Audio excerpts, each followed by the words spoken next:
There you go. Is everybody dancing in their cars? There you go. You know who that is, Bonnie? A little Sly and the Family Stone. I knew who it was. You didn't know that was Sly? Yes, I did. Dancing the Music, Sly and the Family Stone. Oh, big. I thought you were going to offer me a cash prize, like always, and I was going to... Sly and the Family Stone. Big when I was back in school. Sly and I want to take you higher. That's what I'm saying. Did you used to go out dancing? Yeah, we used to go dancing. That was way after Yeah, but school. you're not like I could dance my ass off when the Romantics used to come on. I've never even That's seen what I like really... about you. And I used to do like the new wave or whatever type of dancing. I was a dancing fool. I was like girls. Matter of fact, the dance floor would be empty at the Hour Lounge, and there'd be this one girl I used to dance with, and she would start at one side of the room, and I started the other, and we'd dance our way together from, like, we'd meet in the middle. Oh, God. We'd dance from the side, and we'd do that dance like this. You know, like, what's her name? That? You know the dance I'm talking about? Like, what's her name did Courtney Cox on in Bruce Springsteen's video. That was the kind of dance white people did back then. Like just like no, it was moving like, their arms back and forth. I'll show it to you later during break. You know, if we were on Periscope or something now, people would see the dance. Go, I remember that, and I remember him. He was a good dancer. Right. Let's move. Give us a call 866-969-1969 866-969-1969. Tomorrow night, I'll be at... Oh, here come the plugs, ladies and gentlemen. I got to open with a couple plugs. In Teaneck. We should have music for plugs. Can we do that? Some plug music? Well, because he never knows when they're coming from me. He knows it. He knows to get it right at the beginning. There we go. Tomorrow night in Teaneck, New Jersey, Wednesday night, Mexicali Live in Teaneck. That sounds awful. I don't think Donald Trump will be there. It's the first time they're doing comedy. Mexicali? Like, you'll just do it anywhere, apparently, right? If they pay me what I want to get paid, I mean, it's during the week. I like to make extra money. I like to get on stage. I could come in the city and do a 10-minute spot or a 15-minute spot for like pennies, or do an hour somewhere, have a nice dinner. And I hear Mexicali Live has good dinner food. Really plays a big part in where you're going to get booked, isn't it? Yes. And, well, this Thursday, Friday, and Saturday, I'm at a major club in Boston, Laugh Boston. Great venue. I played there.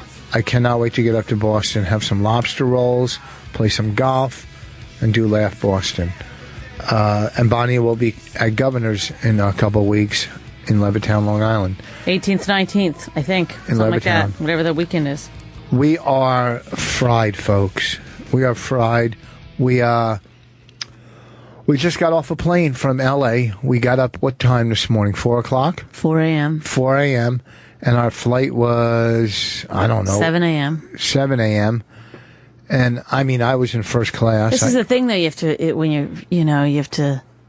It's so much guesswork on how much time you really need, because you don't know to get to the airport. The traffic is going to be like at that time exactly, and you don't. How long is it going to take you to return your rental car, and how long will that take to get through security? Yeah, and then how long to get through security? And But see, here's the difference. I think we timed it perfectly today, I have to say. Yeah, I go right through TSA pre-approved because I signed up, and. Right. We luckily hit no traffic coming from where we were staying. That people definitely want to hear. Make sure you go through every detail of us getting onto the plane, where we sat, how, Well, because they love to hear you got to time it perfectly, too. And your little rundown. Look, I just was trying to, all right, here's a little something interesting. Well, that's what I'm telling. Now we're here, we're doing the radio show, Yeah, so we had a little vacation, went to Disneyland, it was fun. I went with my friend Stephanie Wilder Taylor and her kids. It was great. Yes, and I got to play, I got to thank Jenny. Our new best friend in L.A. is Jenny, and her friend Jill. I got to thank her too, Jenny and Jill. Why? Well, I played Bel Air Country Club again. Last time I played Bel Air, and we had the same caddy, who was good friends. Our caddy's good friends with Graham, who was the headliner at the Improv, the show after me. Graham, what? What's his name? Graham Elwood? Yeah. Our caddy is good friends with Graham. So the last time I was at Bel Air, I couldn't hit a ball, for real. It was a nightmare. And I played Bel Air Friday, and I shot in the 80s, which is for Bel Air. I shot 48. Really, 48. Can anyone call in if they're interested in this story? 48, 40, or 41. Because I'm not, but I might be just a bitter old hag. And then I played Riviera on Sunday. I played Bel Air and Riviera in L.A. Friday and Sunday. And Monday, I was going to go down to Torrey Pines, but I blew it off. And I played 36 holes at Griffith Park. That's fantastic. From John Bel Air, from Middlesex, you're on the air. Hey, Rich, you mentioned Arrow Lounge. Where was that? Well, I mentioned, the Arrow was on Terrell Road in Scotch Plains. Then it turned into Club Malibu. But it was the Arrow when we used to hang there, and bands like The Watch and The Nines, and who else used to play? I can't remember. Kinderhook Creek? What's that? Kinderhook Creek?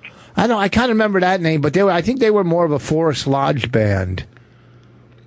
Okay. I'm just from the area, and I've forgotten where the Arrow Lounge was. It was on Terrell. I think it's a Jiffy Lube now. If you want to know where something was in the old neighborhood, give us a call, 866-969-1969. Well, you know, what's wrong with that call?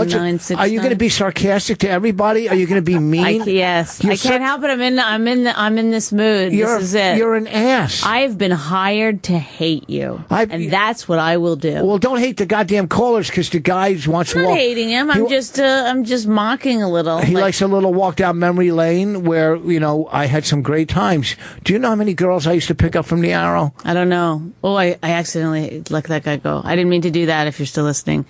Brian, go ahead. Hey, how you doing? Good. Hey, Rich. Nobody gives a shit about your every goddamn detail. Just start fighting so we all entertain and all enjoy the show. Wait, listen. I'm trying to fight. He won't. He's not. Wait, listen. He's not into it today. Quaalude voice. First of all, it said on here. What's that?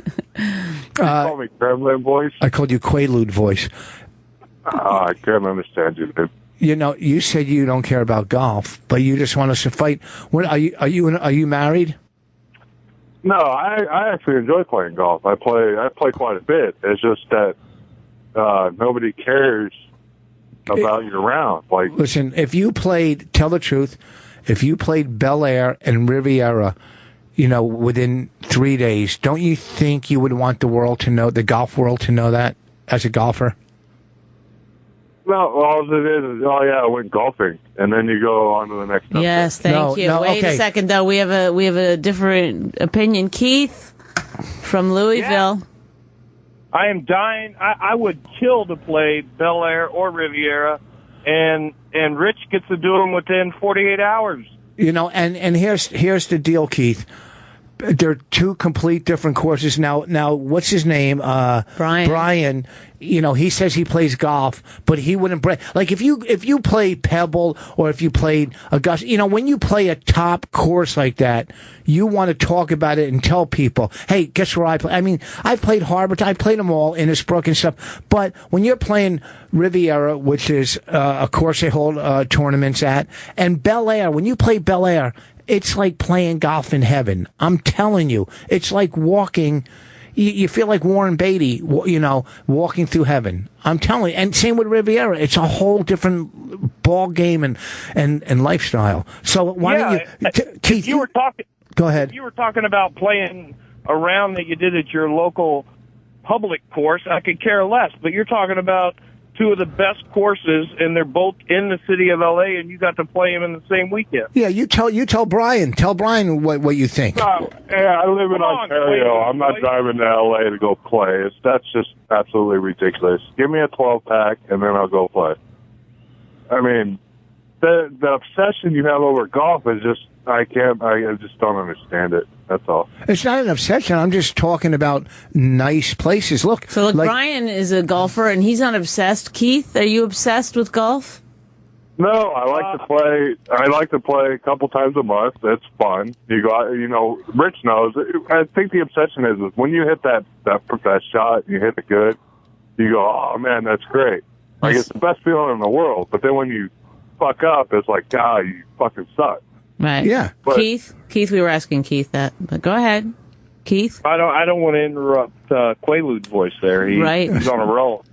Keith, what's your opinion? Brian can't hear for some reason very well, but that's fine. I heard him. Hey, the question, Hey, this is Brian on Twitter anyways. Oh, I knew it. What did he say? Brian from Twitter. How do we know? Just 10 million. Do I know Brian? I do. I know them all. Oh, well, I know Brian. Don't cut Keith off. Keith had something nice to say. Go ahead, Keith. Rich, the last time you played, when you went out there and played with your friend for the first time, I can't remember who was in studio, but you had a conversation about what was the best course, whether it was Riviera or Bel Air. After playing both of them, what do you think? I'll tell you. I mean, I think Riviera is a little harder. It's longer. You got to hit the ball. And it's hard to compare. On a 1 to 10 scale, they're both 10s. You know what I mean? It's just they're both beautiful and they're both brutal. They're hard. You know what I mean? Shut up. Bonnie, he's kind of pussing out here, Bonnie. You only get to play one, Rich. Which one is it? If I only got to play one again, see, Beth Page. No, I don't know. You said you weren't going to play Beth Page anymore. I know it just kills you. It's not even golf. It's Can we just torture. please move on? If Griffith Park worth playing? If I'm going out there on business, should I take my clubs? Is it? I played. Hold on. Why don't you email him? Why don't you email him these questions? Shut up. I played 36 holes there yesterday. I went from what do you call it? Bel Air, Riviera, and I played Griffith Park yesterday, 36 holes. I played 18 with my friend Brian Dunkelman, who used to be the co-host of American Idol the first season, who hits the ball a mile. Yeah, Great career move by him. And I know he's got a lot of time to golf now, which I think is nice. He golfs while the other guy's counting his money. The guy he pound, but he just shot a new pilot. And he's a good guy. He really is a good guy. Bring it. Why not? Play anywhere. I liked it. I had a good time. All right. Thank you, Keith. You guys. We got a lot of people, So one last thing. What's that, Brian? Can we find out what's bothering you today? At some point. Brian came up with the bit. Oh, he did? He always guesses on Twitter what's bothering Voss. Guess what's bothering Voss? I hashtag that shit and everything. But guess what's bothering Voss? Isn't there somewhere on Twitter? Guess what's bothering Voss? Is there somewhere on Twitter? We're waiting for the music. Is there somewhere on Twitter that all the people I blocked, don't they have their own site? Yeah, it's called Tweet at Bonnie McFarlane. So she'll retweet it so you'll see it so that you'll unblock them. I can't. Now, I was going to block someone. Let me get your opinion on this, Brian, since you're on the phone. And someone tweeted to me, when are you coming to, say, Houston? I think it was Houston. And can you bring that whore Bonnie with you? Now, I was going to block him because he called my wife. Bonnie goes, oh, don't block him. He's trying to be funny. What would you do in that situation? Tell me.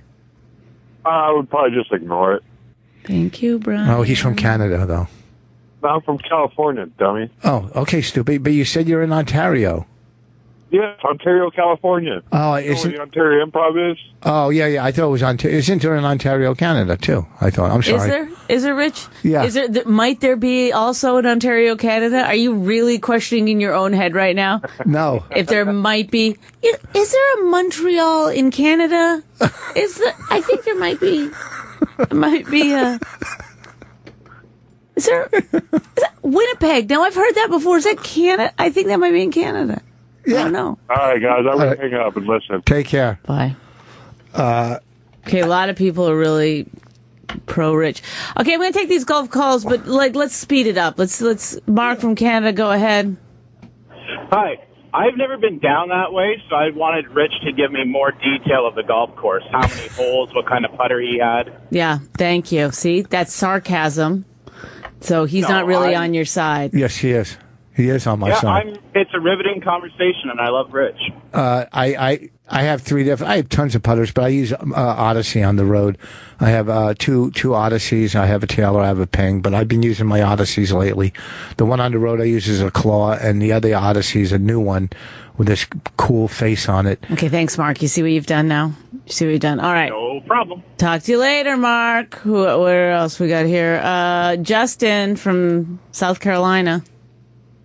Yes, I want to know, Bonnie, why is it he's in the middle of a story and you interrupt him? Yeah. But if you're telling the story and he interrupts you, you get pissed. some of us want to know what he's talking about, and then you're being a fucking cunt. Thank you. Right, Just ignoring what he's saying. Interesting, Justin.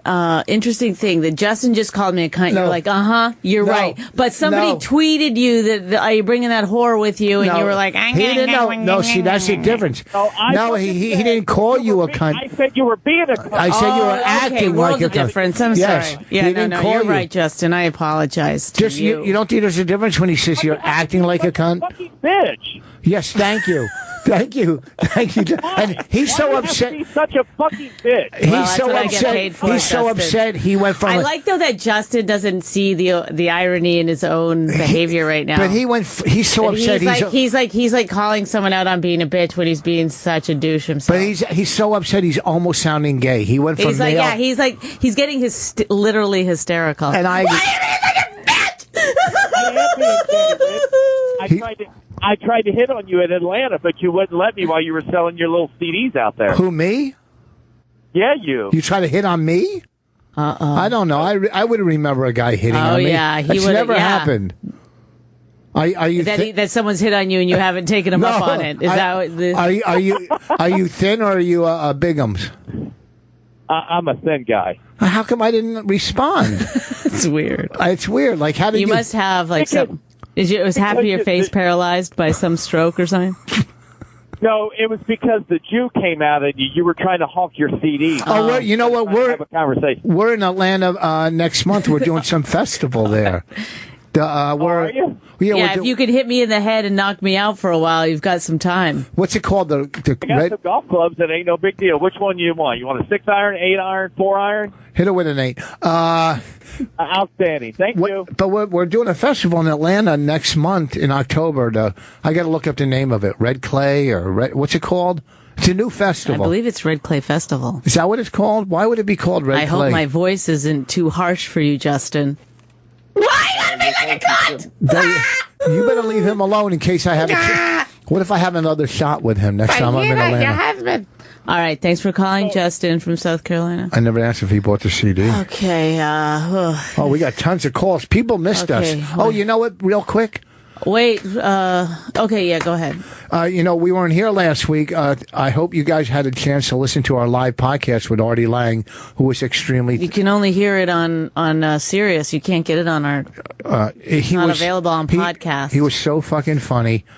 And we want to thank him again. He really saved that podcast. And then they played last week my CD, 141 IQ. And I think I got good response from it. I don't know. They're going to be playing Sounded like it to me, what I read. What people you read? really liked it. Some people said it was the best CD they ever heard. Some? One person. That's but they do say what one tweet is worth 100. Yeah, I mean, that means 100 people thought it. He's speaking for the masses. That's all. Mike from California. Hey, Bonnie. Yeah, there are so many people that Boss has blocked, to include myself. That there's actually a guy out there with the Twitter handle blocked by Boss, and we're all a little bit of a club now. Oh, that's cute. I like that. What did you do, Mike, that got you blocked?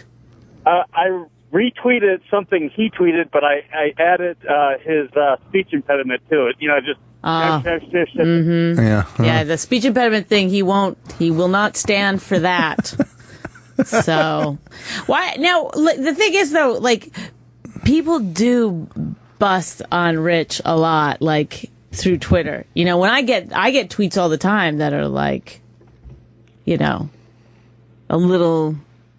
They're trying to be funny. They're trying to bust your balls. But I can see how it would get irritating after a while. Well, if I had maybe one leg or I was paralyzed, would they write, jokes if I was in a paraplegic? Where do you draw the line on attacking someone's disability? Well, I think you can make fun of anyone's disability unless they're mentally disabled. That's my rule. Because then I guess because they can fight back. Because they can mentally figure it out and fight back. And I fight. You know how I fight back? You know how I fight back sometimes? You block. Blocked. Yeah.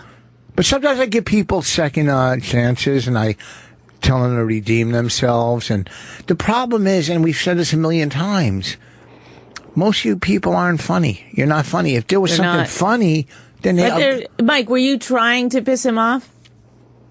No, I was actually just trying to goof on him just a bit.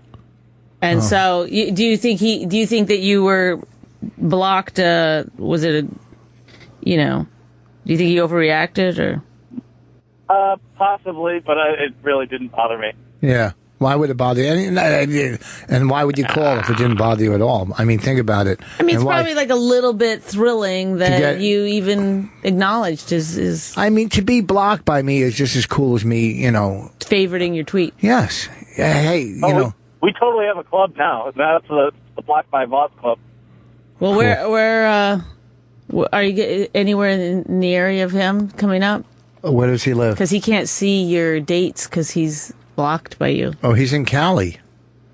We just left I'm there. Palm Springs. Palm Springs. You know what? Hey, you know what I'm thinking of doing, and I don't care. And I talked to my friend Brian about this. And you live there, so you might know. And I really need some info on this. You can get like nice living trailers there for like $30,000 or $40,000. Have you seen these around there? Like where people move up and they get like 2-bedroom trailers. And actually, what I live in. Do you really? And yeah. And is it like a nice surrounding? Is it trash? Like what's the deal with these things?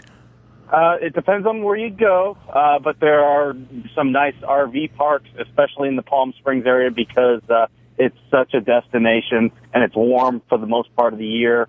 You can just get a really nice place now. You're probably going to pay a lot for a lot rent, but it's however nice you want to go is what you're going to pay. Well, okay, say you pay. I saw some nice ones for $30,000 and $40,000. Let's say $40,000, and then what do you pay? Like a monthly? I guess it would be the same as a maintenance fee, right? To live there. Yeah, I pay a $550 a month lot fee, and I'm right there outside of Palm Springs. $550 a month. That's pretty high though, too, isn't it? Does that include maintenance and all the like? Some of these places have like workout rooms and tennis courts and pools. They're like I've got full amenities, workout room, pool. There's a little dog park. So it comes with all that. The only utility that I have to pay is for my DirecTV, and then I also have to pay for my electricity. That's got to be a great deal if you can get a place for $40,000 and pay like. Could you fax us an itemized budget so that we could go over here on the show? I think that would be. I'm getting a place in Palm Springs. Hang in there, folks. I'm going to get to everybody's call. I'm getting a place in Palm Springs, one of those trailers. But no topic is too boring. By the way, as evidenced by this call. Go ahead, Rich. Tell me what area do I look at when I'm doing this? Well, there's a lot in the Orange County area, a lot in the Palm Springs area, and those are higher end areas, but it's an affordable way to live in those places. And it's only like an hour and 15 to LA from there. That's fantastic. But with traffic, don't forget to can we get all the different variables, please? How far is it without traffic to LA from Palm Springs? It's the same distance. As well. With or without traffic, 45. Rich? An hour and 45? Yes. Okay, see, you can head to the city and do weekends and We're going to get to everybody's call. I got to find this guy and unblock him. If you're on a diet and you want to tell us what you've been eating, give us a call, 866-969-1969. Well, thank you for your help. And I, if I could ever learn how to unblock people, I would unblock you. Cleaning today? Let us know how you do it. Okay. Call us. Thank you. Trailer living. Let's go to this guy because he's been holding for forever. Jay from Philly. Hey, I watched your guys' movie, The Women Ain't Funny. Yeah? Yes. And I got to say, my favorite scene was when when you showed that tight ass of yours. Thank you. Oh, I whacked off like twice. Oh, thank you. Really? You held on you were our first caller. You've been waiting for 20 minutes I'm going to tell her I whacked off. Twice? Who does it twice? Well, I got a lot of energy. Well, I was driving. What do you want? Ah, this guy's hilarious. How can you watch a movie when you're driving? I mean, that's why it's funny. That's why it's funny. And jerking off. He probably has an RV, I bet. I was also eating soup at the time. Huh? I didn't watch it while driving. And your golf stories are boring. I hate you, Rich. I don't care. Oh, my God. He's turning on us. He's still called. I produced the movie. Yeah, you waited online for 20 minutes. And I hung up on you him. hung up on him. Yeah, because I do that. That's Why? how. I like it's to not fight an with him. aggressive, mean act. It's just that's how it goes sometimes. How much do you think I gotta he hates get me? to. Do you really think he hates me? Hates me? I think he does. I think he'd block you. That's what I think. But I'll be in Philly the first week in January. You don't think he'll come see me at Helium? I'm going to be in Philly too on the end of the month, but I can't remember the exact day. Do you think he would come see me? I can't remember his name. Hey, dude that liked my butt, go to my show in Philly at the Do you end think of the he month. hates me, or hates my stories? He doesn't. Nobody hates you like I do. Just remember that. Okay. Jason from Mississippi, or however you say that. Good evening. Good evening. Richard. When you are playing golf, do you find yourself picking up the grass and throwing it in the air to see the way the wind is blowing? Yes, everybody does that. Yes. I do that sometimes just when I leave my house. Excuse me, I'm sorry, I'm napping. Could you pipe it down, please? This guy waited for 10 minutes to do my sleeping. He's going. I'm going to call in and pretend I'm sleeping. He's doing a pre-planned bit. Like he worked on this bit. Oh, at he home. hung up on it. Oh, that was it was going well. It was a good bit. Okay, we're gonna get to everybody's questions. Wait, go to this guy. No, wait. I know what you're talking about. Marty from Seattle. Go ahead. Hey, your husband brags about having a 140 IQ. I don't appreciate you calling him my husband. 141. You're off by one. Yeah, okay. What the hell happened to it? You can't figure out that Ontario is in California also? I'd say you're full of shit with the 140 IQ. Well, first of all, I'm not MapQuest. I'm not MapQuest. There's different areas of intelligence. Yes. Second of all, locations are one area. What's that? I said stop. Have her stop defending you. Stop defending me. I can defend myself. Thank you. I can defend myself. I just worry that you're going to say something that's going to, unravel the whole 141. No, I don't need you to defend myself when I can defend myself against a guy that tries to come at me. Marty's smart. Marty, what's your IQ? My IQ? I haven't ever taken that. What do you do for a living? An engineer, civil engineer. Civil engineer. At least he's clean and nice about it. Mm-hmm. He doesn't go to work like a crazy man. Yeah. He's civil. I was in the military for 12 years. I'm the guy that was in jail. Oh, that's the guy that said he was in jail in the military, and everybody called him on his bullshit. Oh, and everybody was like, so now, isn't it interesting? Like, no one believes you, and you don't believe anyone. It's like he's paying it forward. You know what I mean? With You didn't laugh like that in jail, I hope. No, that's something that happened because he was in jail. Well, no, but I kind of believe him. Who would make up that story? And then other guys were calling that day saying... They really didn't believe you, Marty, that you were in jail. No, that's fine. Hey, I'm the guy who did the time. I have the memory, so I don't care. Well, Do you have any pictures you could send us? From jail? No. I just like that sort of thing. No. Well, hey, Marty, wait, hold on. Hey, Marty, did you hear the live podcast with Arty Lang? No, I haven't. I wonder where you could find that. I wonder if they have that It's on demand somewhere. Is it on, like, Serious Demand or whatever? I don't know. If we had a producer who would, in our ear right this second, would go, here's how you get it. Oh. But it is no. Okay. Thanks, Marty. Bye-bye. Bye. And you know who hasn't called us in a while? Our Indian therapist. Oh, yeah. You know. I think last time he felt like we weren't giving him enough respect. We had Jenny on the phone with him. Yeah, but see, Jenny's a friend. We were like battling them. Do you know one thing about L.A.? Everybody somehow is connected to somebody. Yeah.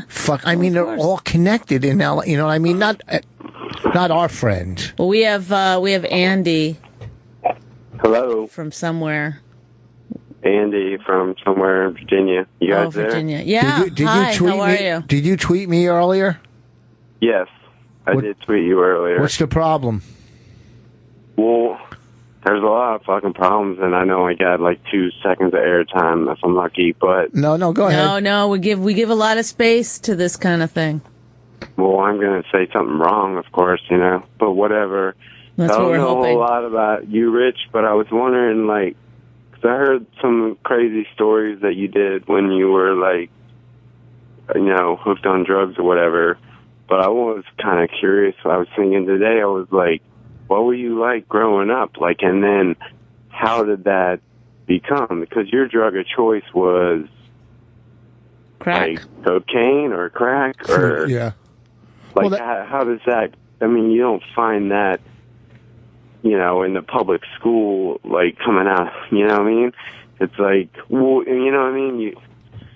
Well, here's I know what you're saying. Bars or cigarettes or whatever. It's like, well, a drug. Here's the deal: a drug is a drug is a drug, and all right. Okay. So what leads you into it is whatever leads what led me into drug addiction. Probably, yes, starts at an early age of, you know, which I would. With you though, like when did you become like a kid that wasn't affected by that to a kid that then got affected by it? Well, I was affected by, I'm pretty sure I was affected mainly by my parents getting divorced at such an early age and not getting the attention I thought I deserved as a child. Were they alcoholics? Were they sober? Or? No, they weren't alcoholics. They were just, you know. They were messed up. They were messed up because back then. Normal people with like emotional problems and money problems or whatever. Or no, whatever. it was just you know, people didn't get divorced back then. Nobody did then, yeah. And also too, they didn't have the tools that people have now when they get divorced. You know, all the talk shows and all the self-help groups. Yeah. You know, so I know. when you're growing up as a kid, going through a divorce with parents that don't know how to, when they're using you as a pawn in their divorce as a child, and But they never had bottles of wine around or cases of, that you never fucked with or anything? No, my parents my mom, I remember after divorce, she had a liquor cabinet. You know, and she had a bottle of JB, bottles of, whiskey, JB. And when I became a drug addict, I would steal, drink some. Okay. But, it was like weird liquor. How did that transition go? Like, how did you come from a normal... Okay, so now you're saying you were a young man, your parents got divorced. That was very strange. I don't even know. Do you have brothers and sisters? You got so many. You're bouncing from one thing to another. Well, I just want to know where you went from never doing drugs to becoming a drug addict. Well, okay. I'm just really curious how you. Well, it's like anything in life. There's progression. How do you go from? It's necessarily anything in life. No. I mean, when it comes to addiction, what leads you to it? What's your, state of mind? Why, people come from great families and have great lives and become addicts. So, everybody. But what about you, man? Stop. Nothing happened to me. I'll tell you what happened to me, is I always did everything for attention, and usually it was negative back when I was a kid. You started smoking cigarets? Was that the first thing? Yeah, of course. Cigarettes, pot, weed or something. Yeah, but where's it? Where are you going with this? What's your question? And I'll answer. One, I was extremely curious, how you became a drug addict, because now you're 20 years sober, almost 30. Yeah, 30 years sober, and you guys that have this long-term sobriety. I mean, God bless you all, man, and I love it. But for somebody who's like me, who is having ups and downs with alcohol and basically just alcohol, but the stories of how you got into it, what happened. Okay, here's the thing. Wait, why do you think you need to get better? See, here's what you're trying to do. I don't know. I think you. No, wait. Stop. Why? Rich, stop being so controlling. I'm not trying. I'm just trying to get to the point. I don't know if this guy's be rude, Bonnie. I was not trying to be No, you're not rude. You're asking questions, but I can't get an answer out, and I can't get a read. I think what you're seeing is. That you have a drinking problem and you're trying to compare your life to my life or other lives, and your denial and your rationalization is taking over, and you're going, well, this is why I drink. It's not as bad, No, I don't think you've ever told the story of how you went from a normal, young, well-adjusted boy into whatever the fuck happened to you. But I was never well adjusted as a kid. I was never. So what was the progression? It was a slow. All I know is like I've been sober for 20 fucking years now, but I was curious to like what happened that changed that made you. Because those are the same things that I'm wondering about. Like my friend who also has a problem, you know, like why did he go from just like normal and then to and that specific drug? But you already said like cigarettes and weed, that was the first thing, and then you were just a boy, and then your parents divorced, and then what happened? You got into high school, and then what? You got a job like working somewhere, then you had some money so you could buy 12 packs. I think he has a kind of a good point. Like what do you think? What was it that made everyone pretty much in high school experiments with drugs and alcohol? Why did you become a drug addict? Other people don't. Because what was your falling off point? My addictive personality, I guess, So you don't think it was a childhood thing or an actual No, I event? mean, I was never touched as a kid. I was never, I mean, I think, yes. I'm just saying, well, a childhood thing is, I think I was neglected as a child. So me trying to crave attention or do, things to get people to notice me, because I guess my family didn't notice me, was probably drugs. And then when you do drugs, it escalates. But like Bonnie said, everybody did experiments with cigarettes and whatever. I did everything. Yeah, but I have an addictive personality. You didn't do everything with me. I can't crack jokes. I'm trying to be serious. He didn't do everything with me. That would have been a good joke if he delivered that better. Yeah.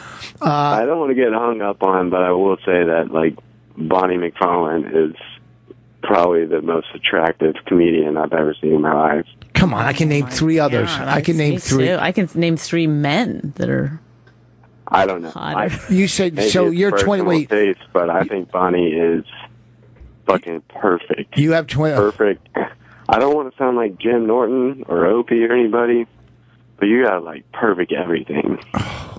Wow. This guy knows. But anyway, I had a serious question. Do you have 20 years sober? You just said. No, you have 20 years sober. No, I have 29. I'm on like the verge of like I'm afraid of my own welfare. Like, not that I'm doing anything stupid. It's just like, I mean, I'm thinking like my blood pressure is kind of high or whatever. I think I like might stroke out or something. You seem pretty calm to me. It's just, I mean, Well, but something happened to me, and then like I'm almost. What happened? Way older than I thought I was going to be, and then I look back at that time in life, I'm like, you could do anything you wanted to in your 20s and 30s, right? Mm-hmm. I mean... So wait, so you're still struggling with something you didn't think you thought you'd already have under control, basically. You haven't gotten your life started the way you wanted to. Okay, that's probably true. I was specifically talking about, like addiction, like how you go. But you can't get your life started the way you want to if you have to like drink every night till you pass out. At some point you just gotta get it. You just gotta figure out a way to get it together. You have to like, it's the obvious shit. I mean, I'm sure he can say everything about it. Yeah. Well, look, if you have a problem, I don't know if you do. I don't know if you know you do. Only you can make that decision. I have a serious problem. Drinking or drugs? Or both? Doesn't matter. No, I don't do coke or heroin or anything, so it's not like that. Oh, are you an alcoholic or a drug addict? Yes or no? I'm an alcoholic. Okay, so do you want to stop drinking? Do you want to?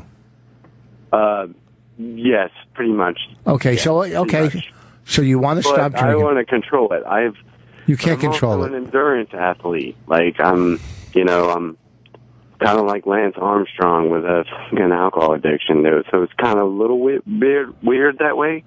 But I was just kind of curious, and I still don't think you answered the question, like, how did you become a normal, maybe troubled young man? I think what Rich is saying is that for some people, there's also a sort of a chemical or a personality trait that goes along with it where, you know, his personality is and I never to do things full force. He gets very, you know, you've maybe a little aggressive. No, I mean, we're talking like 15, 16-year-old Rich Voss. Like, yeah, I think I still like, see it in him today.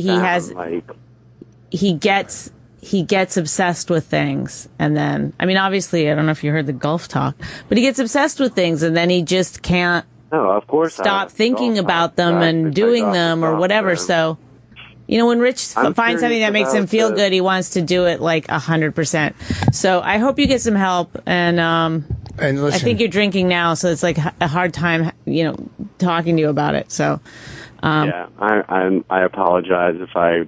No, you don't. Thank you for calling. Everybody, I'm sure the next caller is going to be like, that guy is a faggot. You know? Listen to me. Our callers do not say things like that. Before we hang up, what you're really doing is going, how the fuck can I stop drinking? All that stuff about me is all bullshit. It's all, who gives a fuck? We all had either fucked up. No, can you please let me talk? Can you please? We all had either great childhoods or fucked up childhoods.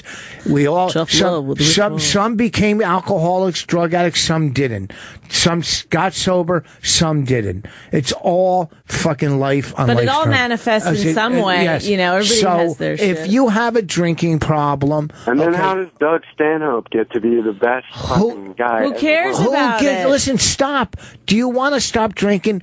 Stop drinking. You cannot control it. It's a disease. The Medical Association, can you please let me talk? Sorry. Yes, I apologize. Okay. The Medical Association determines it's a disease. You cannot control cancer. You cannot control diabetes. You cannot control alcoholism. You can control diabetes, actually. Well, with medicine. You cannot control alcoholism. Either you stop or you keep drinking yourself to wherever it leads you. Thanks for calling, Andy. I hope you get some help. Get help. Go to a meeting. I had to just cut him off because I was getting frustrated. Why are you getting mad at me? I was saying, I don't think. No, he wasn't drunk because he texted me. You should have just been like, yeah, he was totally drunk. You should have just been like, hey, thanks for calling. You know, no, whatever. He tweeted me earlier. I know, but just yelling like, let me fit. You sound like a crazy person. No, after a while he kept cutting me off. Stop.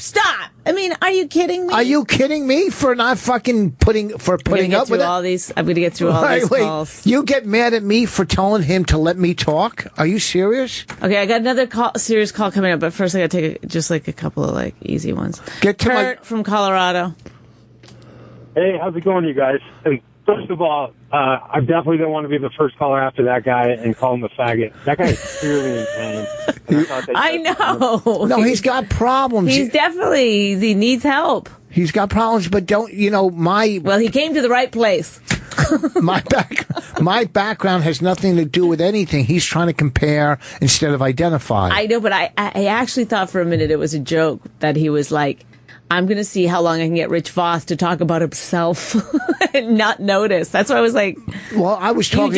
You just like totally went right into it. Because he tweeted me earlier. He was, but if he does have a problem, I hope he gets help. I do too. You know, but it's hard to help somebody that won't listen. I know, but that's part of your addiction too. That controlling aspect. It's not a control. I let him talk. Now you're doing it to me. I'm sorry. When I sit back and just let you talk, you're so fucking happy. No, and then that's the minute not true. I become, but if I stay home, you're like, now we have a radio show together. Well, I don't fucking feel like doing a radio show with somebody who's like, it's my way or the highway all the time. No, that's not true. Your That's addiction you. talking. That's you. That's your problem that you still haven't fixed. You're fucking crazy. The reason that you became an alcoholic and a crack addict in the first place is because you were trying to control everything around you, and it got too much. So you turn to drugs and alcohol. Shut up. You act like you know shut the everything. fuck You're not up. a fucking doctor. You know what? I don't care. You're not a fucking doctor. I You're know. not a fucking... I don't even know if you were a drug addict. That's probably all bullshit so that you can fucking hang your hat on some big street. Oh, look what I went through. You probably grew up in a fucking beautiful neighborhood with palm trees and you're like, that doesn't suit I need somebody to think I'm tough and you cool. You think people have palm trees around them don't have fucked up lives? If you've grown up next to a palm tree, I guarantee you don't have an addiction. I guarantee it. So don't act like I'm trying to take control. We both. You talk more than me. Okay, go ahead. Do you really believe that's true? I can't believe that you really believe that's true. You start every show with your dumb fucking song from the fucking 50s or whatever. You were a teenager. You're fucking dating your girls with the bobby socks and the... Oh, really? Okay, then you go into doing your plugs, and this is the way we do the radio show because this is how you do it. This is what you think is... Because someone's got to take control? Yeah. No. Thank you. No. Go ahead, Kurt. What do you want to say? Oh, look at her. Mrs. Radio. She's Mrs. Radio 2015. I got you to say, shut the fuck up about Miss Radio 2013. At 15, I said, dummy, it's 2015. I don't give a shit what year it is. I'll tell you this right now. What? I don't care. The way you look at this radio show is you're fucking, it's good for us. We gotta do it. It's embarrassing to me. I don't like putting myself out there. I could give a shit about fucking helping people that are drunk when they call in. But I gotta be nice. Otherwise people are like, why are you such a cunt, McFarlane? You know why? Because I don't fucking feel like doing it. Go ahead, Kurt. So my question is that, almost every group of people, there's a lot of camaraderie, like in a NFL locker room or anything like that. But it seems like with comedians, every time like you're on Opie and Jim or even the whole Kevin Pollak fiasco, you guys are harsh to each other. And I know sometimes it's out of love, but a lot of times it seems to be really toxic. Yeah. You know what? I don't know if toxic's the right word, because I've been around people who are not harsh with one another that are super fucking toxic. People that are passive aggressive. You know what it is? Bullshitty. Ugh. Most comics get along great. You know what's toxic? What? Small talk. No, you know what? I mean, we made a movie and we had tons of comics help us and say, yeah, we have no problem doing it. Comics do like to help comics. There's different levels of comedy, and there's certain types of comics that might think other comics are frauds or bullshit or not funny. So yeah, it's like when you take a Picasso or something or a Rembrandt, and then he looks at some hack painter. Of course, he's going to feel a little negativity towards that hack painter. So when I would have never attacked that guy Pollak. There's no reason for me to attack him. And this is all water under the bridge. But when he comes after me, of course I'm going to fucking retaliate and fucking beat him down to whatever I feel he deserves. Do you see what I'm saying? But I'm not out there. Totally. But, so like I teach Brazilian Jiu-Jitsu as a living. And me and all my other counterparts, we'll tease each other about...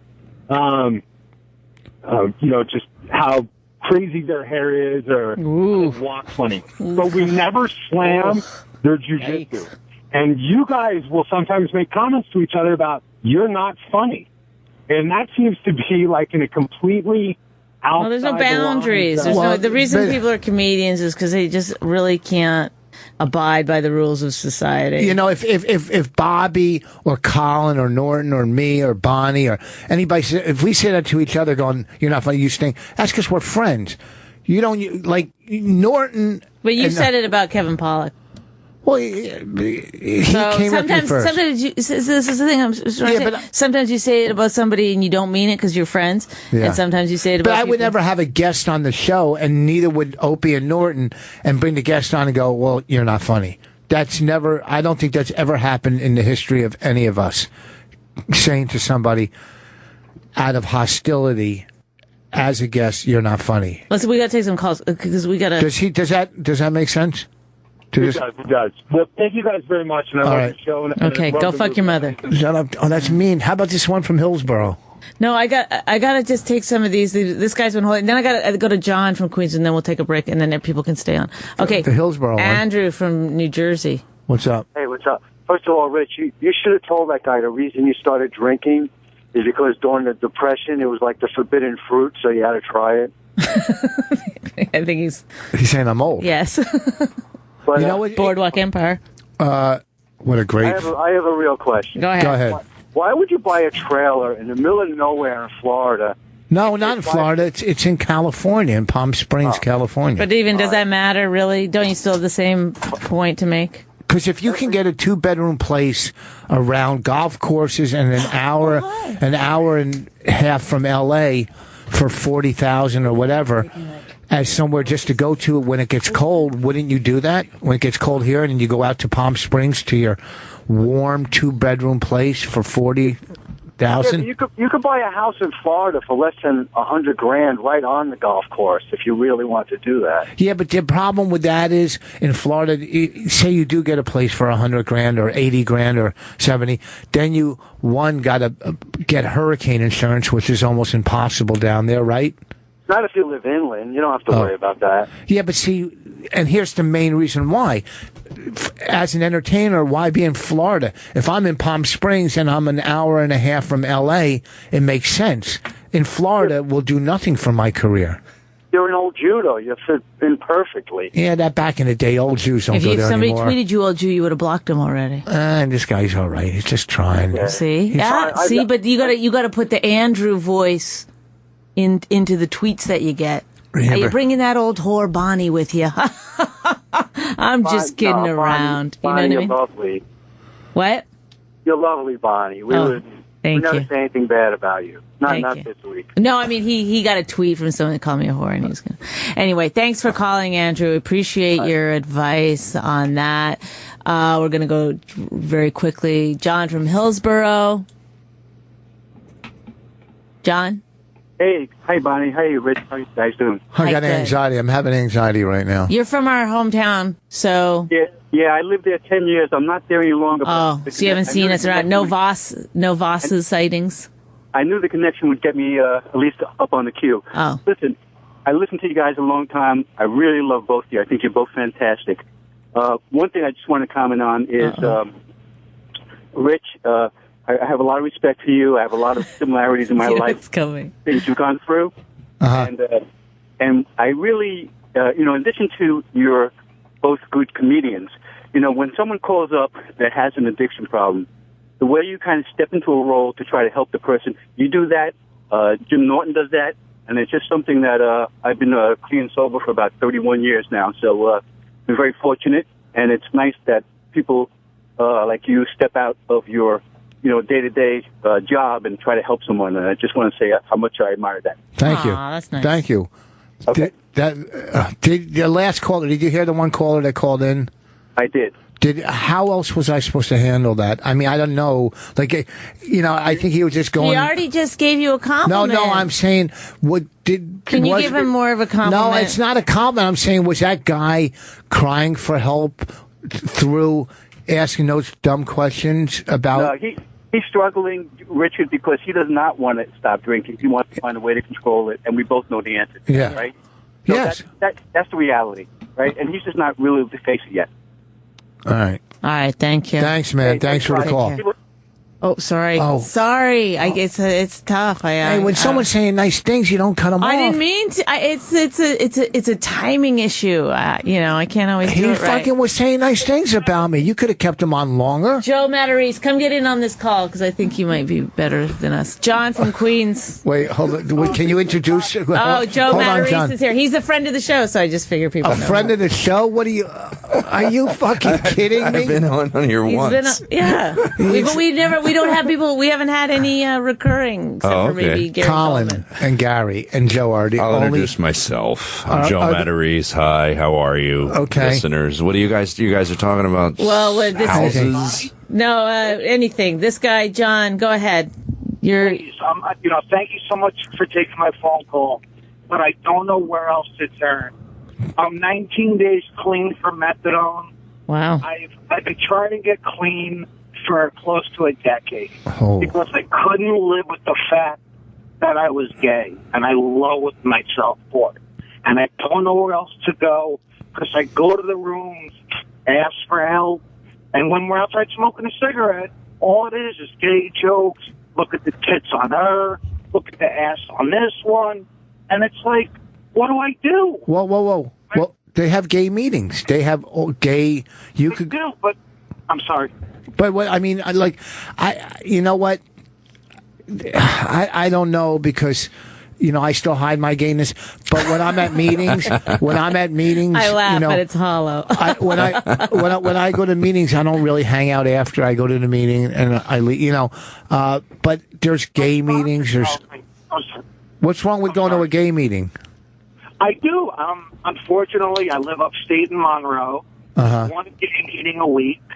And, the bottom line is I can either sit by myself and have no friends, hang out with junkies who just don't give a shit that I'm gay, or, like when I try to make friends in the rooms and we're outside socializing like normal people, it's, don't be a faggot, don't be, and like I feel like me just being there puts them on a different level and they have to act differently because, oh no, gay guys in the car, I gotta watch what I say. Well, but maybe you're teaching them. Maybe they're finally learning. Maybe you were put in that position.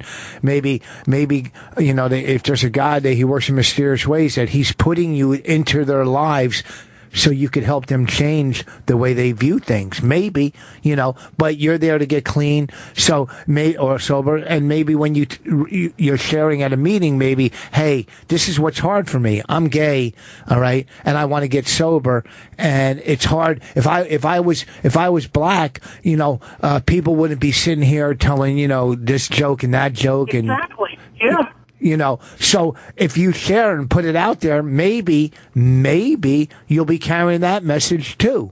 That I have, though, and they gave me the same advice. Oh, there's a gay meeting, and I go there, and it's once a week, But I also like, and I'm not trying to bitch about this, but I'd like to make friends of my own age. I go to the meeting, there's like 6 people there, all old timers, and I have none of the stereotypical gay mannerisms. I don't come off as gay. I'm not perceived as gay.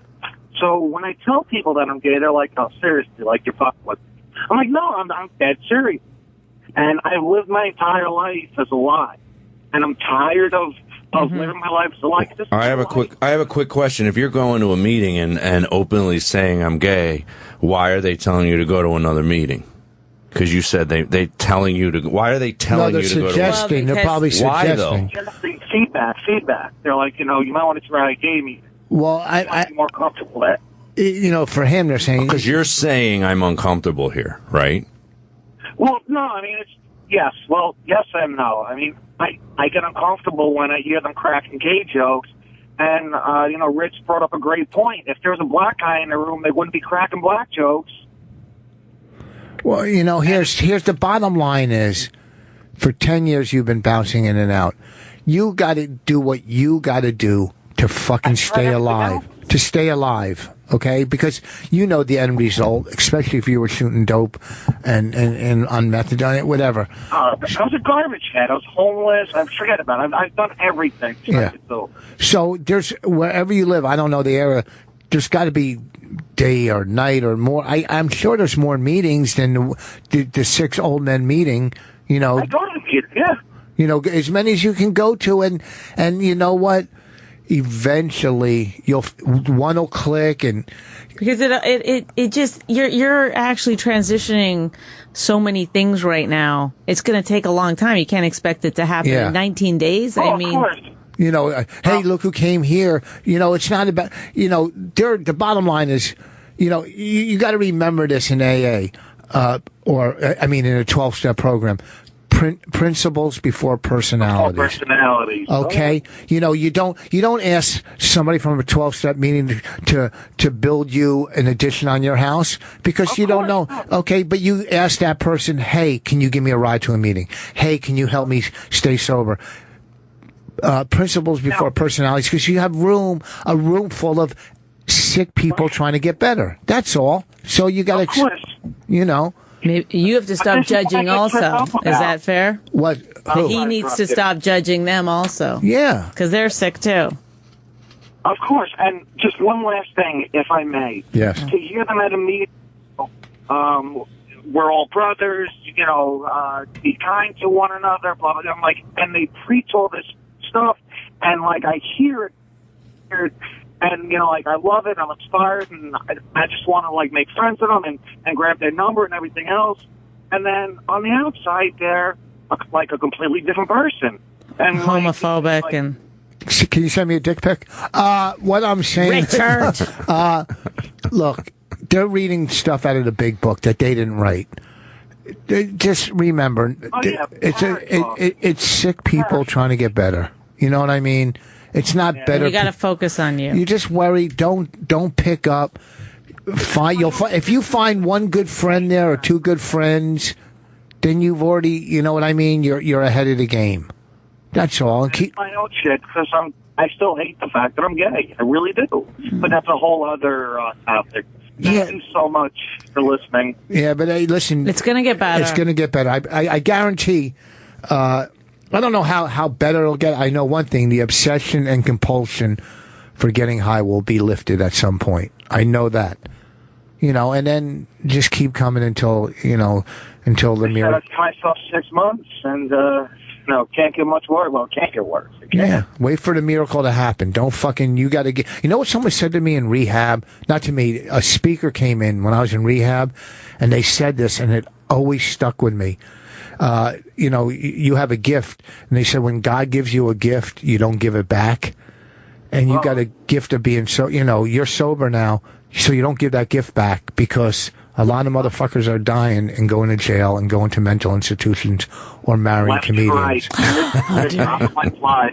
All right, man. Thanks for calling. Good luck to you. Thank you so much. God bless. All right, we're going to take a break. Then we're coming back with Joe Matarese. This weekend, I'm at Laugh Boston, Thursday through Saturday. Wednesday night at Mexicali Live in Teaneck. In Teaneck. Like that. In Teaneck, Mexicali Live tomorrow night. That was not the call to be your first one and sit in. I was like, this guy's on a ledge. All right. This guy, he's not on a ledge. That's our second ledge tonight. No, this guy actually has a grip on things, and he knows what he wants. Right.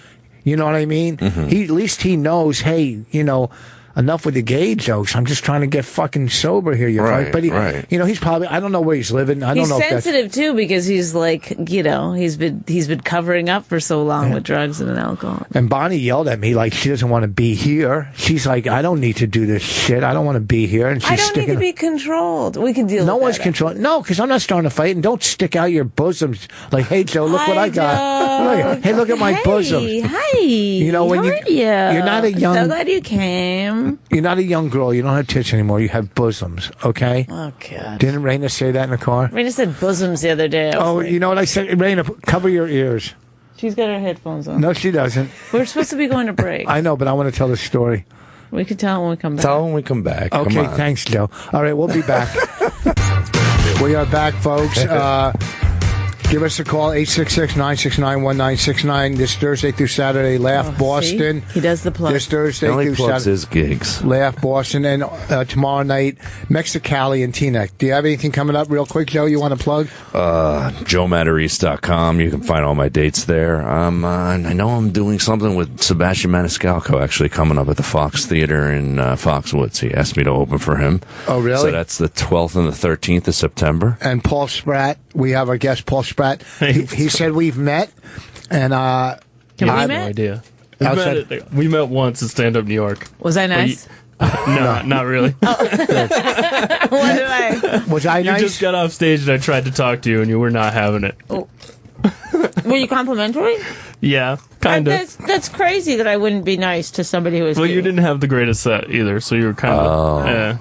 Now, was I nice the first time you met me? Yeah, you were nice. What the fuck happened to me? I don't know. I know. Rich isn't nice to anybody he just meets. Really? Both times I met him, he was super nice. Really? No, I just fuck with people. I don't. It's not that I'm mean to them. No, I just try to test them. Rude, right? I think you were just in your head, and I was like, all right.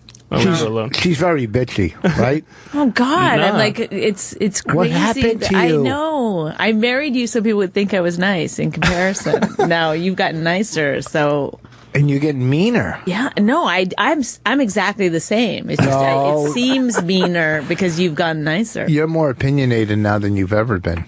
I didn't know that my plan would ever backfire. It's a pretty elaborate plan. I think you're nicer now. I can remember there was a bitchy time of Bonnie McFarlane, but it was a long time ago. It's before you had a kid. Can I just also defend myself? Yes. I don't mind being bitchy. I don't mind being cunty. I don't mind. No. I don't mind those labels to me. That's fine. I don't care. I'm not labeling. I'm saying I've seen that mood. Those things also help me be funny. Yes. However, I will say this: I do have a very difficult time meeting people for the first time. Mm-hmm. It's really hard for me. So if that's the time that I was not as outgoing or as wonderful as you wanted me to be, then that's probably what it is. I get really nervous. Okay. Yeah. Well, I'm awkward too, so we probably were just. But you look like you're going to be awkward. People expect it. With me, they look at me, they think she's going to. Yeah.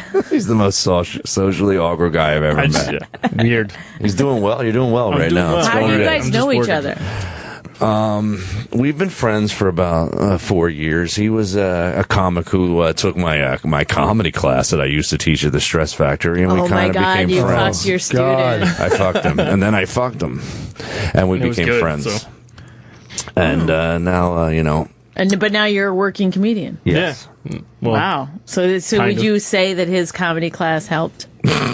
Why'd you laugh like that? It helped him get gigs from me. Yeah, it helped me open for him. A lot of comedians would say comedy school is bullshit. Yeah. How do you and I'm one of them. And Rich I didn't want to bring you into the fold, but how do you respond to that, Joe? I agree, but I needed the money. That's right.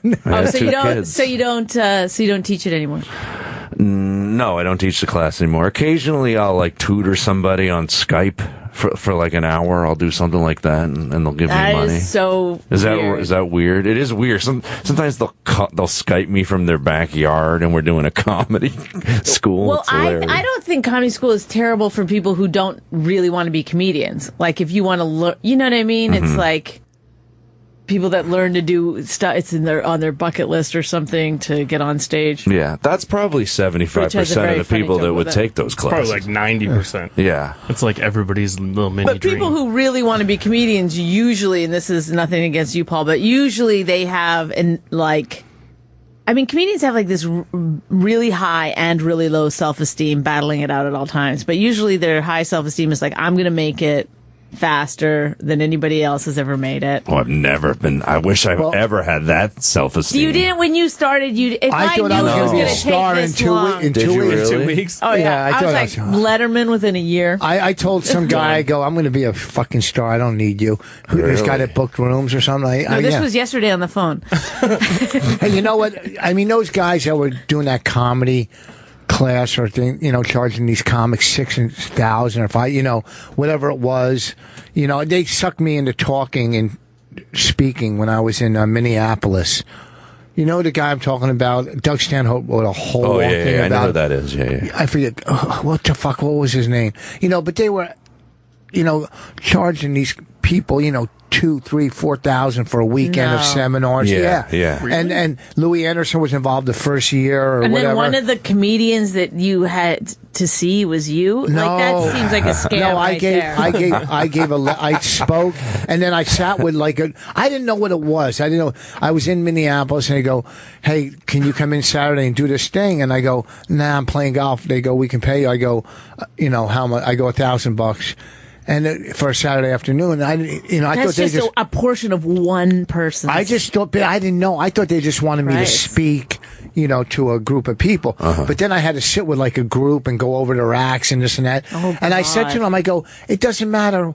You're not going to be using this shit in 3 years anyhow. All this stuff. What because you're really teaching them as though they're going to be comedians, but really they're not doing it for that. Yeah, there was a guy there that was fucking 80. What the fuck? But you know what I mean. So they're bringing, but these guys are making 80. a fortune. Fucking. I don't know if he still does it. I don't remember the guy's name, and I don't want to give him that type of advertisement. Right. I just realized what's wrong with the radio show. You? No, I mean this is that might be true, but. Usually there's one person that's the lead or leader. Yeah. And then there's one person that's like just sort of color. Yeah. And I think sometimes we both try to be the leader. I'm just going to give it to you. You're going to be leader. You want to talk golf the whole time? No, I don't want to talk any more golf. I'm done with golf. No, I'm just saying in the future, because I feel like I'm battling to try to, like, sometimes when I'm asking questions, I feel like I have to do it so fast, otherwise you're going to cut me off. I'm not. That's your feelings. You deal with your own feelings. You just cut me off right there. Wow, I was saying that. Yeah, you just cut me off. Wow, I love how this divulged from comedy classes. Okay, so anyway, I just like figuring who's the leader. We took a radio class, and they said one leader. We were in the car the other night, driving from we were coming back from where? The Improv? And now we were in LA. And Bonnie had a couple drinks, and my 2 older daughters were in the back seat, and Raina, right? Mm-hmm. But Raina was knocked out. But you shouldn't have included your other daughters in the story, because now it's so gross and creepy. And so I thought Raina was asleep, and Bonnie was fucked. I go to Bonnie. I go, when we get back, I'm gonna ram my penis in your mouth. In your mouth. That's what he said. I don't know why you're not saying it right now. His daughter's right there.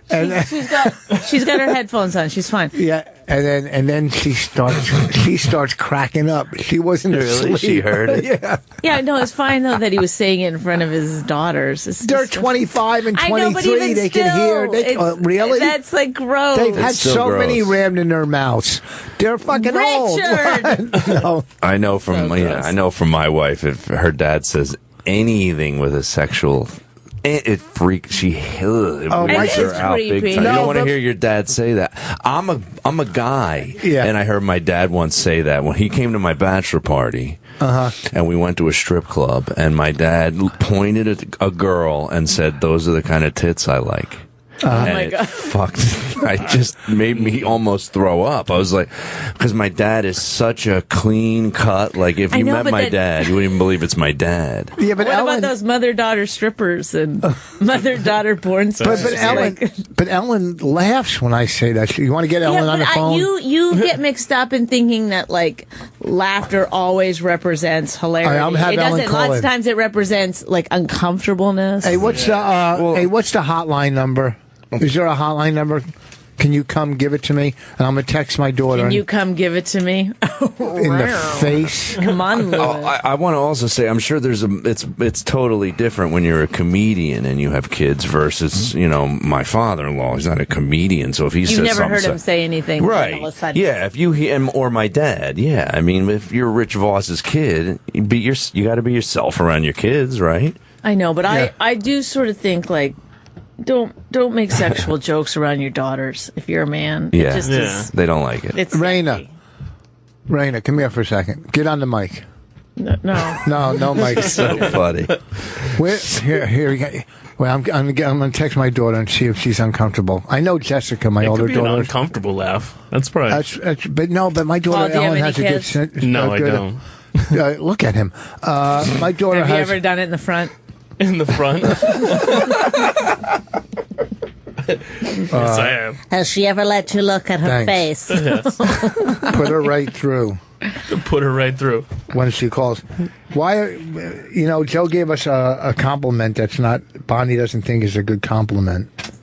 That we're the hardest working. I just think if you're comedians, what you want is like, you're the funniest, you're the most talented. I've already told you you're funny, effortlessly great. I feel like we've known each other so long that I don't have to say I think you're funny. Like, that would sound ridiculous if I said that. I actually, hey, Bonnie, you're funny. Let's put it into context. I said someone told me that's the worst compliment you can get. Who told you? The person never gets that compliment. No, the person does get the compliment all the time. And he said, and I don't want to say who it is, but he said, it's awful to get that compliment because what you really are, you're they don't say like the first 10 things that as a comedian. But it's only because I've known you so long. Well, I was on the road this comic. So that wasn't that was something I was reiterating. I agree with you. Yeah, you don't. That's not the thing you really want to hear. Yes, hey, you're hardworking. Yeah, but I am hardworking, and it's a good trait to have. It's a good trait to have is being a hard worker. It's something that if half this country did, then we wouldn't be in the shape we're in. Oh, thanks, Trump. Unfortunately, I didn't say unfortunately, we're in a business that sometimes it doesn't pay off, and that's what stinks. No, but it does. You know how it pays off? It makes you a better comic. It does pay off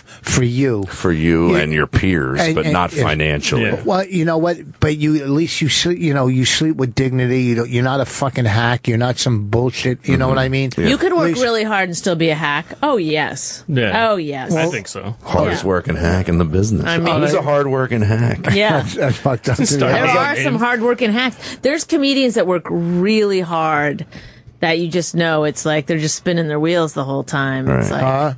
We know a lot of them. I know a lot of them. They're hustling all the time. I need your comedy school right now. How's the line busy? My daughter's trying to call in. How could it possibly be fucking busy, the hotline?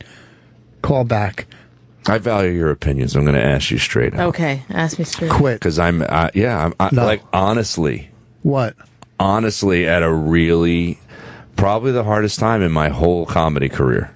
Oh, wow. Like, just feeling like, ask me whatever you want. If I wasn't on antidepressants, I swear to God, I would have cried today. I would have cried. I'm just like, I'm just at a point in my career where I'm just like, I'm sure you guys run into this sometimes. I'm at that point right now. So when we asked you to be on the radio show, you were pretty thrilled. I was thrilled. Yes. Do you want me to tell you how fucking my manager told me? First of all, I didn't ask him. Only comedians can wheel it right back to themselves. No, it's about you. Rich is an expert at No, it. I'm going to give it to you. Like, I know exactly. You asked me a question. Mm-hmm. Are you going through it now? Mm-hmm. But so I was going to. You're paying your bills. I see your calendar. You're not going through what I'm going through. That's not true. It's not the same. I want to answer all your questions, but I've only ever seen your second spot on America's Got Talent. So I'll just only be using that to judge. Yeah. To throw vulnerability out in front of both of you guys is a mistake. You said because you were low and she stepped right on you. I driving in here, I said, I don't care. I know they're going to shit on me, but I want to be. My new thing is I'm even honest with my crowds now, which I never used to be. I'll go on stage and say, listen. This is not going well, and I mean it. He said "ass" after crowd. What I'm saying. What? No, he said crowds. Oh. No. This is called immersion therapy. Okay, go ahead, Rich. No, listen. When you called me, remember we were trying to help each other out. Yeah. Really, I really appreciated it. Okay, it's very I hard know exactly because I know exactly. Mm-hmm. I know. Listen, I know these. It's all club owners, and it's all, It's you're dealing with 100 negatives for every fucking positive. Yeah, I literally this week or maybe last week I made the decision. I was like, fuck it.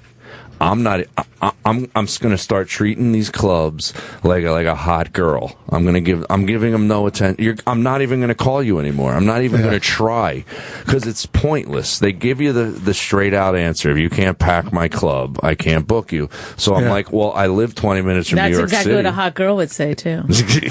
Can't pack my vagina. This. So I'm like, fuck it. I'm just going to go into New York City every night of the week. I'm just going to try to pound out late night television. You will not let go of this analogy. Pounding. Well, but you know what? It's just pointless to go to these clubs anymore. No, I know. It really is. I'd rather sit here in New York City and try to get something that's going to turn something into something. It's not going to happen there. No, but there's what pays the bills. That's why I go on the road to pay the fucking bill. But if they fucking won't email back. It's unbelievable. I've had people. I had a guy go, well, how much do you want? He goes, hey, I emailed him. Okay, so what will you work for? I go, well, let's talk. We'll work it out. I never heard from him again. Okay, I've worked clubs where I've destroyed. I'm not going to. You, me, are not going to fail on stage. No, I'm not going to fail. It's impossible to fail. Well, if he does, he will tell his audience. No, but happening. You know what I'm saying. Where I've had owners, chime in, Paul. Where I've had owners bring friends in to see me, and still I can't get them back. Yeah. I just had that happen in Atlantic City. Yeah. Last week I was at the Taj Mahal, and the woman from the Borgata came to watch me because she's been wanting to see. She's like, I have to see you before I can hire you, which is like, it's like a joke to me. The guy who books the club is a comedian. Yes, I'm like, he's a comedian. He has to know I'm good enough. Yes. I look who you have. I know. I'm better than these guys. Well, and I don't want to be a jerk off, and I'm not a cocky comedian, but come on, like But what were you doing at the Taj? I was doing like a one-night gig where I was taking a portion of the door because I was on vacation at the Jersey Shore with my wife and kids. So I figured, of course, comedians can't take a whole week and not work. So she comes. She says that I didn't even know she was there. Someone told me afterwards. She was there. She loved you. She thought you were great. You should email her. So I email her. She goes, yes, you were great. I loved it. I thought you were so funny. I go, and then you got to do that weird transition email. Okay. Yeah. Like, I don't need a compliment. I need gigs. Can you book me on a week? And she says, I have to talk to my partner. And I'm like, I know your partner's what the fuck? It's just like, why? Why does your partner who's a comedian you have to talk to? Why? Guys I play golf with don't call me back.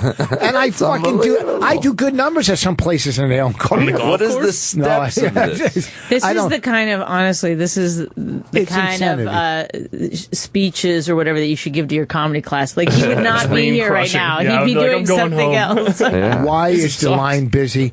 Okay, this is someone calling me. I don't know if it's too negative. Should I tell the story about the personal appearance thing? That I said when they called me and said, "Hey, this company wants you to go with them." But remember what I told you? Yeah, go ahead. What he's talking about. Okay, here. Thanks, Rich. We don't know what you're talking about. No. Here's the deal. I get a call. Hey, this new company wants to. One, I didn't ask for a personal appearance agent. What are they going to do? I get my own work. You're good at it. No, but here's the thing. If I was making $20,000 a week or even $10,000 a week, then you want a personal appearance. You see what I'm saying? Or you want somebody, if they can get me some fucking work, go ahead. So I get a call. Hey, look, this new company started. They really love you. And I know who the people are. Everybody else said no. Do you want to go with them? Well, why would you say to me, everybody else said no? Yeah, she never told me that. Yeah. When I didn't even ask you to go look for a personal appearance agent. Okay, so let's even say here's how you do the call. Hey, this new company is starting a PA agency and they want to represent you. Do you want to go with them? That's how you do the call. You don't throw the other fucking part in, the negative part. Right? Well, the other people don't want. Yeah, because they got 30 fucking people on their rosters, and they're just all they doing is throwing out. Do you want this guy, that guy, this girl, that guy? No, yes. You know what I mean? Right. But don't give me fucking negativity. It makes you want to say no. Yeah, don't give me negativity when you're trying to fucking, give me good news or any news. They're just, you know what it is? They don't want to take fucking blame for anything. You know what I mean? They don't want to take, if you say go do this and they don't do it, they're the ones who failed. Well, right. My friend told me this. I don't want to say her name, but she's a comedian and she works the road a lot. And she said, if you're not a comedian, you just can't possibly understand the amount of negativity you face when you go on the road. It's just constant. The numbers are never good enough. You're never doing the shows good enough. It's like, even the compliments you get after the shows are like, you can twist them into them being not the right compliment. I was never that guy that would want to go hide in a room after the show. Like I used to getting. I finally am at a point where I'm like, good night, and where's the room I can go hide in? Because even when you have a show that you think is great, people will be like, this crowd was not good for you, or they weren't getting you, or you're like, I thought I did well. Yeah. Like, now you got to rethink it. It's like, and then it's just, you got to go, when you're flying, it's all that kind of negativity. Yeah. You're dealing with the most unpleasant people on the planet to get you to your gig where you're going to encounter more unpleasant people. It's just constant. And so people go why are you bitter? It's like, because it's really hard. It's like every once in a while you have that show that's fantastic and everybody says the right thing and you feel like, this is why I do it. This is why I want to. You can't stop. And then you think, oh, now I've turned a corner. And it's going to be like that all the time. They're afraid to give you compliments because they think that means you're going to ask for more money. Right. It's like, dude, this is going to sound pathetic, but my listeners on my podcast, Fixing Joe, available for free on iTunes, I talk about, I literally took a full-time day job, it's been about 3 weeks because my kids are in between camp and school starting, so I couldn't do it anymore. But I started painting houses. This is hilarious. But I did it for a week, and it was hard as shit. I used to have a remodel. Go ahead. You did it too? I had a business. I used to hire guys like you. What kind of brush did you use? Because I'll tell you what I use. I had before I was a comic, I had a big business. Yeah. Well, now I'm still a comic. So, the one thing, as hard as it was, so much harder than going and doing a stand-up gig, when I got done, there was just a different feeling. I was like, wow, I just did something really hard and I'm done. And now my free time felt so much better than free time as a comedian. Right. And the boss actually said, you did a really good job. And he meant it. He meant it. Good job. Thank you. Because you're not going to be like, great, next time I come back, I'm going to have to ask for more. Not only that, he goes, I'll give you more than that. I know I didn't start yet at a very high level, and I'm going to give you more than that. Did you have to bring your own brushes? 5 brushes? I didn't have to bring shit. That's hilarious. Next time you come, I need you to bring your brush. Hang on one second. Ellen's on the phone. Okay, hold on. My daughter's. Ellen. Is this Ellen? Is this my daughter? Hi. It's the one who saw me bomb at her high school. Ellen, can you tell us something only we would know? Just we want to verify. Where did you just come home from? Oh, wait, I gotta go. I'm playing softball and I'm up at bat. Oh, really? She called you while she was on deck? So I gotta hang out. Okay, bye. Call back. She called a radio show when she was on deck. Take a few How quick did she think it was going to be? She's like, oh, the guy just got out fast. She was on hold for almost a minute. Oh. Yeah. You got to do what you got to do to make ends meet in life. Right. You can't quit doing comedy because you're too good at it. No, I'm not going to quit. But I literally am. This comedy special that I just did, which we were just talking about off the air, it feels like my last chance of some sort. It sounds crazy. No, it's never. I remember one time talking to Ben Bailey. He wanted to quit. I go, you never know what'll happen. Next thing you know, he's driving a cab on TV for 10 years. I know. But he was ready to quit. And now he's probably ready to quit again. I haven't seen him in a while. We're waiting for him to quit. No, but listen, this business will tear you down. But you look at guys like fucking Stanhope that are so funny, and they're going to, they do what the fuck they want. You know what I mean? Well, I'm cutting you off. No, that's my okay. ADD medication wore off like an hour ago. I cut you off. Go ahead. Now, you were talking about this earlier, places to live. I heard you talking to some guy about living in Palm Springs or whatever. No, second house. Because sometimes I get in my head, I go, all right, I'm a comedian. It's hard to make ends meet, like you said. But I'm living in the most expensive area, probably in the country. If I lived somewhere else, I probably would be doing well. That's what sucks. How many kids do you have? I have 2 kids. You have 2. And I have a house that costs an insane amount of money. I have a wife who does well, but it's like she doesn't do well enough that it's like we're not saving. You know what I mean? There's no. It's like just making it every month. It's like, whew, that was a close one. Holy fuck! I hate that. She's a therapist, right? Yeah, I'm ready to go move. I'm like, why don't we just move to Philadelphia? I look at my W-2s or 1099s at the end of the year. I'm like, how much money is being made in New York City versus all these other clubs that you're working? Do you need to live right at New York City? Do you live in New York or Queens? I live in New Rochelle, New York, which is Westchester, New York. That's expensive, right? It's very expensive. Do you own the place or rent? We own our house. Can you sell it or are you under? Could I sell it? What do you mean? Can you sell the house? We've only been in the house. We've only been in this house for 2 years. So yeah, I could sell the house if I had to. Will you lose money on it or make money? Is it? Well, you lose money with the what you pay the realtor. That's where you lose the money. I probably would get a little more than what I paid for it. So, we live an hour outside of New York. How much? That's the problem. My wife has the day job that's right here in. My wife works at 168th and Broadway at Columbia Medical Center.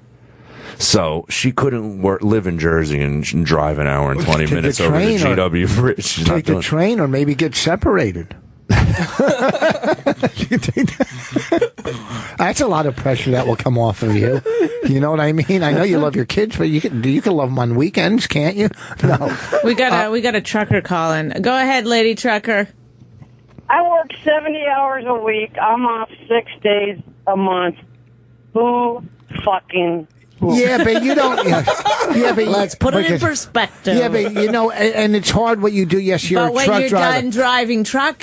You don't have to think about comedy. Yeah, and you don't pull your truck into a place and they don't go, hey, look, we have a better truck coming in, or a truck that's coming in. We have enough white trucks. We have enough, hey, look, can your truck do Sunday? Look, here's the thing. He was going to get really obscure. You're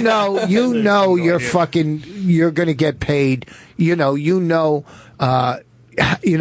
You're basically... Well, we're not trying to say, honestly, the truth is, Lady Trucker, we're not trying to say it's worse than what you do. We have our own experiences. No, it should be more relatable than, it's not a contest who has it worse. It's like you obviously have shit in your job that you don't like. We have shit in our job that we don't like, and that's all we're talking about. We're trying to make it a contest that we have it worse than everyone else. She gets to drive her house around.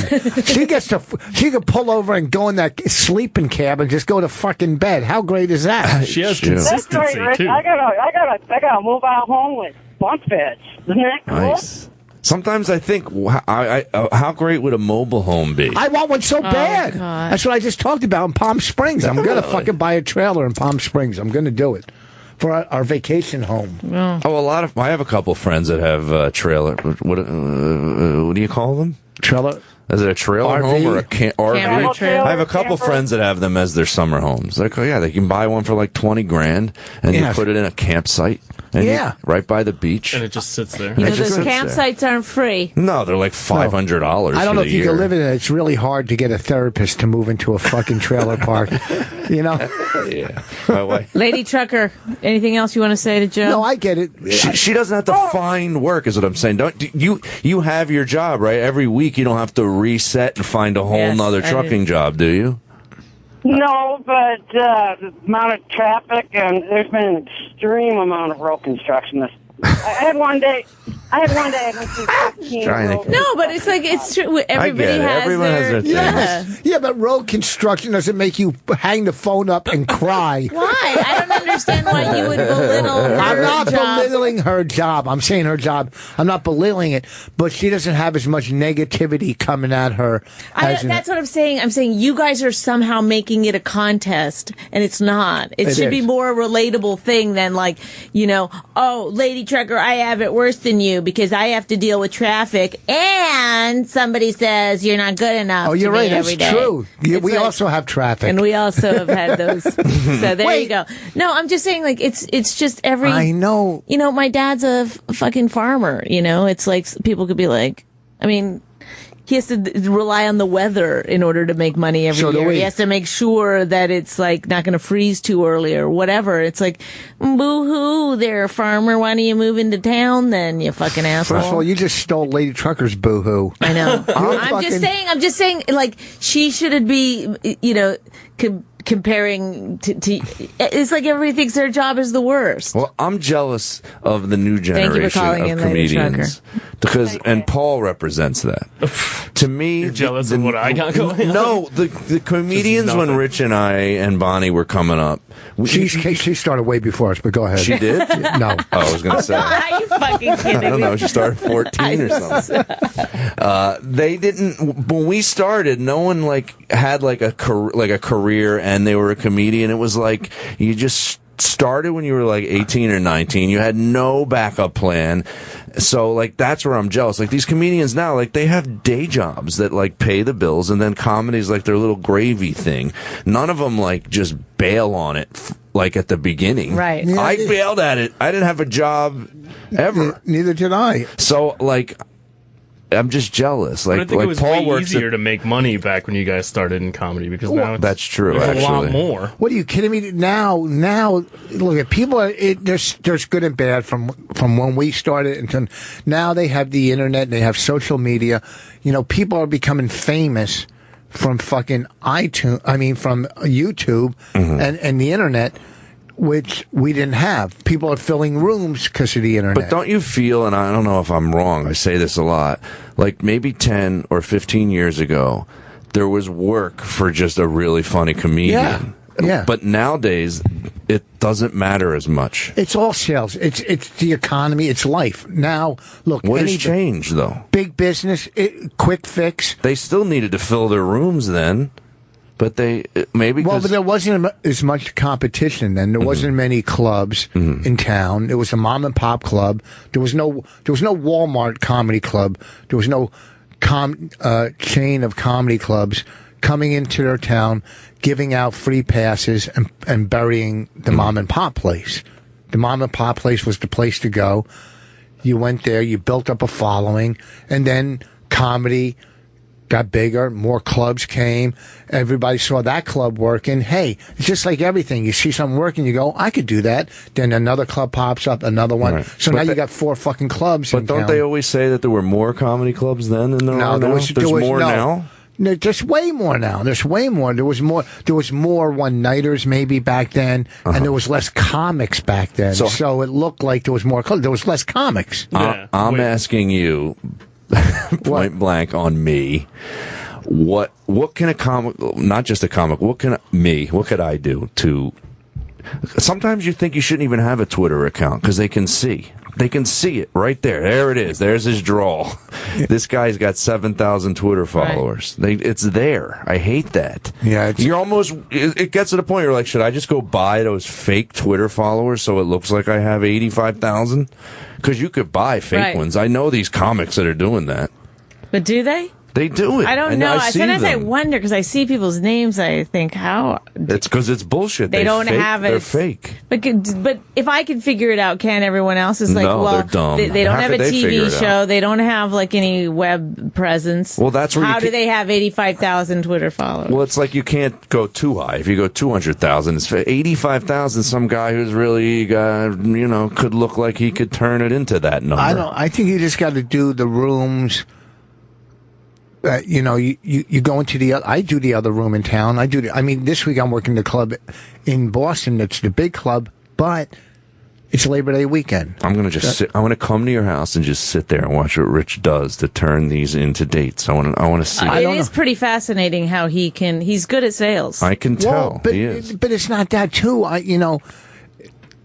Look how long I've been doing it, and look, you know what I mean. If I'm and you Me too, though. But they know me. That's what's hilarious. Though I'm giving you an example. I don't want to shit on the woman at the Borgata because she's a sweet lady and I would love to work there. But she came, saw me, loved what I did, and it still is very hard to turn it into a week, which is something I don't even know if I want to do with a wife and kids. This is a 7-day gig in Atlantic City. It's exhausting. I got it Halloween week. That's the worst week in ever. It's the worst week. Wow, why is that? But you got to work somewhere. New York, but because everybody's at Halloween parties. But it doesn't matter. You're not getting a door deal. You're getting a flat fee. Who cares? But if you don't do numbers, look, I've worked places. Look, I've worked places on like Halloween. I was Halloween last year somewhere or 2 years ago. It was empty. They don't look at the fucking book. They look at, okay, when he was here last time, what was his numbers? Oh, fuck, it sucked. Right. They don't look and go, oh, that was Halloween weekend. They just look at fucking numbers. Right. They don't look at, 3 kids in town got shot the day before and everybody's protesting or whatever. That's not a good example. You know what I mean? Mm-hmm. Anything could fucking happen when you do bad numbers. Right. When you do good numbers, that's when you shouldn't have to fucking fight to come back in. You know what I'm saying? Right. Or when you're funny and when you kill. I have that happen. Yeah. I've done good numbers at clubs that. And I'm sure, and you're funny. Look, if something's going to happen. If you don't, you just got to let the fucking just keep going. Time takes I know that. time. I know that. But that doesn't stop the tears. Look at when we called you tonight. Listen to me. You were probably in our top 30. I know. How many guys couldn't do it before you called Joe Matarese? No, I could have you on all the time because you're basically it's like me talking into a mirror when I talk to you. Yeah. You're just as fucked up in the head as I am, and I'm as fucked up as you are. That's a sweet thing to say. No, because we've been around. We know each other for so long. Literally. He doesn't fucking... Well, we got about a minute left. Do you guys want to plug your dates? No. No, do you get what I'm saying? Don't you? We're in the same boat. Joe, now's your chance. At this level. I liked that it was like a long build up to like, anyway, if you want to come and support. It's like, it's almost like having a Kickstarter for his one gig that he's going to plug right now. I got to look at my gig. I'm at Laugh Boston this Thursday through Saturday. Tomorrow night, Mexicali in Teaneck, New Jersey. It's their first night they're doing comedy. It's Wednesday. I'm at the Stand this week. Oh, are you done? Yeah, no. Oh, I'm at the Stand this weekend, and then on the 18th, 19th, I'm at Governor's on Long Island. And also, you can pre-order my book. I know it's early still, but on Amazon, and it's called "You're Better Than Me." Oh, and book deals and my movie's coming out. You got another movie? We're working on one. No. Oh man. That's good. Listen, we just went to California. Do you guys LA. hate though when you get like asked to do a gig and you're like, oh, I just don't feel like it, and so you say no, and then you're like, oh, you feel guilty, like, oh, I could have used the $2,000 for that one night. Oh, why did I say no? Then you're like, has it ever happened to you? It's a completely side. That's why she didn't say anything the whole time. Was that a side fuck with? Yes, she's fucking with you. Nah, I can't do it. I'm gonna go. I'd rather paint. Sometimes my manager calls me. I won't even answer. I'm like, whatever it is, I don't want to do it. I just don't want. I turned down opening for Jim Gaffigan the night I took the AC gig that woman came in, and I'm pissed that I did that because I was on vacation and I went, you know what, you got to stay with your wife. And it would have made my vacation a day shorter with my wife and kids, and I said, no, don't do it. And it's like, fuck. Do you know how many comics have great careers? I mean, making tons of money, but don't have a wife and kids and wish they had your life? I try, yeah. But that's what Arty Lang tells me every time I'm at his house. He always says it. But I'm like, dude, you're a millionaire. I always want to say to him. They're two different things. It's like you can't keep conflating them into the same things. No, but you're saying you're talking about life. Don't think that if I run into a female comic that's more famous than me that I don't like immediately grab Raina and, look at what I have. I mean, I do, but it's not the same. It's like you have a career, you have a family. It's like you're lucky you have a family, but that doesn't make it okay that your career's in the toilet. No, but it gives you in life at least you're on Earth. You weren't put on Earth to fucking fill an improv. You were put on Earth to fucking whoa. I didn't know we were going to get this deep. Well, yeah, because it's. I don't want to say the word wrong, but it's to have children, and not everybody should or can. No, that's right. You said it correctly. No, what word did you think you would mix? What is it when you give birth? I'll procreate. Reproduce. Yeah, well, no, not reproduce. Procreate. What is it? Procreate. Is that the right word? There you go. Yeah. I said it. He just repeated me. Didn't hear me say it. But I'm just saying, not saying that makes you a good or bad person, or you have to have kids, but you do. So you're blessed with that. You see what I'm saying? I feel that. I feel that every day. But at the same time, I think, okay, I have a wife. I have a great wife. I have 2 amazing kids. I got that done. Now I need to go do the career part. That's how I feel. That's done. But you've been doing it. Something's going to happen. Look, you know what? You're walking. When you walked in the studio with this kid with your pants pocket out, him holding on to your pants pocket, I'm going, look at him. This is how headliners should walk around with a fucking new comic holding onto it. Why were I sometimes saying nothing? He just takes jabs at me. No, it's not about you personally. I'm just saying. No, we don't think of you as a person. We think of you as a group. I got that clearly.